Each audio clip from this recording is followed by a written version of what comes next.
पिछले काफी टाइम से हम लोग देख रहे हैं बैंक और एनबीएफसीज का जो रवैया है ये कुछ मनमाना रहा है। मानो अगर किसी व्यक्ति ने इनसे किसी प्रकार का कोई भी लोन ले लिया या फिर कोई क्रेडिट कार्ड ले लिया, उस व्यक्ति को पूरे तरीके से ये लूटने की पूरी मंशा रखते हैं, उस व्यक्ति को ये पूरी तरीके से लूटते हैं। क्या होता है, जब भी कोई व्यक्ति किसी प्रकार का कोई भी पर्सनल लोन लेता है या फिर कोई क्रेडिट कार्ड लेता है, उसको क्रेडिट कार्ड और पर्सनल लोन तो दे दिया जाता है, लेकिन क्लियरली कुछ चीजें उसके सामने नहीं रखी जाती हैं लोन सैंक्शन लेटर पे।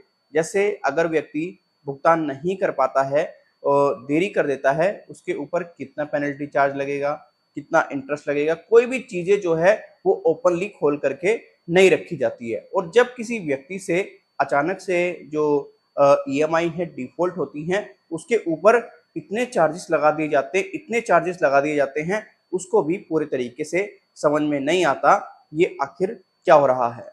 मैंने एक वीडियो बनाई थी जिसमें कि रिजर्व बैंक ऑफ इंडिया ने कहा था कि आप कस्टमर पर जो पेनल्टी लगा रहे हैं वो प्रॉपर तरीके से सही तरीके से लगाइए। आप कोई भी पेनल्टी ऐसी मत लगाइए ग्राहक पर जिसमें कि पूरे तरीके से ऐसा प्रतीत हो रहा हो कि ये पेनल्टी जो है रीजनेबल नहीं है। और मैंने ये भी बताया था कि आरबीआई ने ये कर दिया है कि कोई भी अगर व्यक्ति लोन लेता है और उसके ऊपर पेनल्टीज के ऊपर ब्याज लगता है, वो भी पूरे तरीके से ना लगाए। आरबीआई ने ये कहा है। तो आरबीआई ने और बढ़ करके कुछ स्टेप्स आगे उठाए हैं। कुछ स्टेप्स वो इस प्रकार हैं। देखो, अगर आप किसी भी बैंक एनबीएफसी से किसी प्रकार का कोई भी लोन लेते हैं भविष्य में, वर्तमान में, तो बैंक और एनबीएफसी को ओपनली बताना पड़ेगा कि अगर आप लोन डिफॉल्ट करते हैं तो आपको इतना चार्जेस लगेगा। मतलब जो चार्जेस एक्स्ट्रा लग सकते हैं लास्ट तक, जब तक लोन चलेगा, वो क्लियरली ओपनली खोल करके बताना होगा बैंक और एनबीएफसी को। और अगर प्रॉपरली चीजें नहीं बताई हैं और वो उसके बाद आपसे चार्जेस लेता है, तो पूरी तरीके से उसके ऊपर भी एक्शन होगा। अब आपके मन में ये सवाल आ रहा होगा कि बैंक और एनबीएफसी पर हम एक्शन कहाँ लें, कैसे लें, कहाँ इनकी शिकायत करें।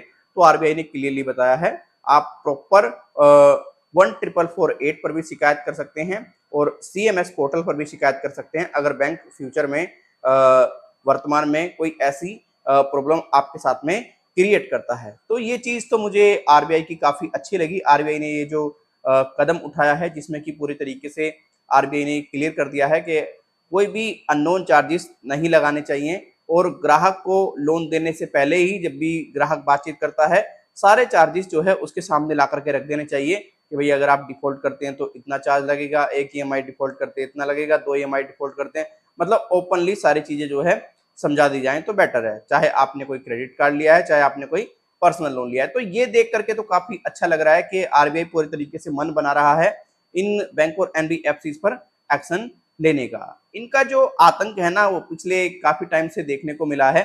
लोगों को ऐसा फील होता है कि मानो इन्होंने इतना बड़ा जुर्म कर दिया लोन लेकर के, जबकि लोन लेना कोई गुनाह नहीं है। व्यक्ति लोन ले रहा है, उसका इंटरेस्ट भी दे रहा है, पेनल्टी भी दे रहा है, भुगतान करने में अगर देरी हो रही है तो इसका मतलब ये बिल्कुल नहीं है कि तुम ग्राहक की पूरी तरीके से जेब काट लो। इन्होंने एक डाकू वाला काम कर रखा है लोगों के साथ में कि भाई जेब काट लेते हैं अपने जाल में पूरी तरीके से व्यक्ति को फंसा करके। अभी मैं आपको अपना ही एक पर्सनल मामला बताता हूँ। मेरे को एक कॉल आता है, तो मैडम बताती है कि आपका जो क्रेडिट कार्ड है उस पर हमने 2 लाख के लोन की सुविधा दी है।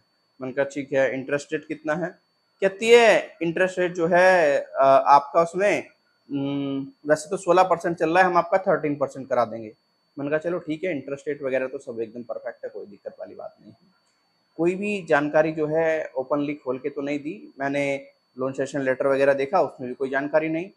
ट्विटर पे मैंने प्रॉपर डिटेल्स चेक की, मेरे को इतना बताया, तो मैंने देखा लोगों को क्लियरली ये बताया ही नहीं है कि भाई जीएसटी भी लगेगा उसके ऊपर, इंटरेस्ट के ऊपर। तो मैं पूरे तरीके से कंफ्यूज रहा। मैंने कहा देखो मेरे साथ में भी ऐसा हो रहा है और जो व्यक्ति हैं वो भी ऐसा बता रहे हैं।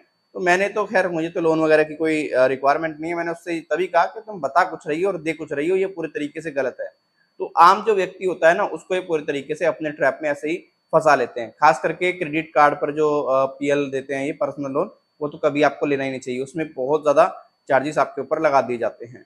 तो देखो बैंक और एनबीएफसी तो पूरी राहत देने के मूड में है, और अगर आपके ऊपर एक्स्ट्रा चार्जेस लगे हैं जो लोन सैंक्शन लेटर पर मेंशन नहीं है, तो आपको इसके लिए कंप्लेंट करनी चाहिए। तो ये एक आपके लिए काफ़ी अच्छी खुशखबरी है कि बैंक अब आपके ऊपर अगर लोन देने से पहले वो कोई चार्जेस मेंशन नहीं करता है तो वो नहीं लगा पाएगा, और लगाता भी है तो आप उसके ऊपर कंप्लेंट कर सकते हैं। अब बैंक एनबीएफसी को लोन देने से पहले ही पूरी खोल करनी पड़ेगी, इतना चार्जेस लगेगा, ये सारा मामला है, प्रॉपर डिटेल में इंफॉर्मेशन देनी पड़ेगी। आपको ये न्यूज़ कैसी लगी, आरबीआई की ये राहत कैसी लगी आपको, कमेंट सेक्शन में अपनी राय जरूर दें। आप में से काफ़ी ऐसे व्यक्ति हैं जो बैंक और एनबीएफसी से प्रताड़ित हैं, वो दिक्कत में हैं, परेशानी में हैं, और वो हमसे मदद चाहते हैं, तो वो हमारे इस व्हाट्सएप नंबर पर संपर्क कर सकते हैं। ये हमारी पेड सर्विस है, यहाँ पर आप टेलीफोनिकली अपॉइंटमेंट ले सकते हैं हम लोगों से। टेलीफोनिकली आपको बाय कॉल प्रॉपर तरीके से एडवाइस कर दिया जाएगा और आपको अच्छे तरीके से चीज़ें जो हैं समझा दी जाएंगी। बट ध्यान रखें, जिनको पेड सर्विस का यूज़ करना है वही इस सर्विस का लाभ उठाएं। अगर आप वैसे ही मैसेज करते हैं व्हाट्सएप पर तो कोई रिप्लाई नहीं मिलेगा, उसके लिए हमारे वीडियो है, कमेंट सेक्शन है, आप उस पर संपर्क कर सकते हैं। तो चलिए अब आप मुझे इजाज़त दीजिएगा, मैं फिर मिलता हूँ किसी और वीडियो में।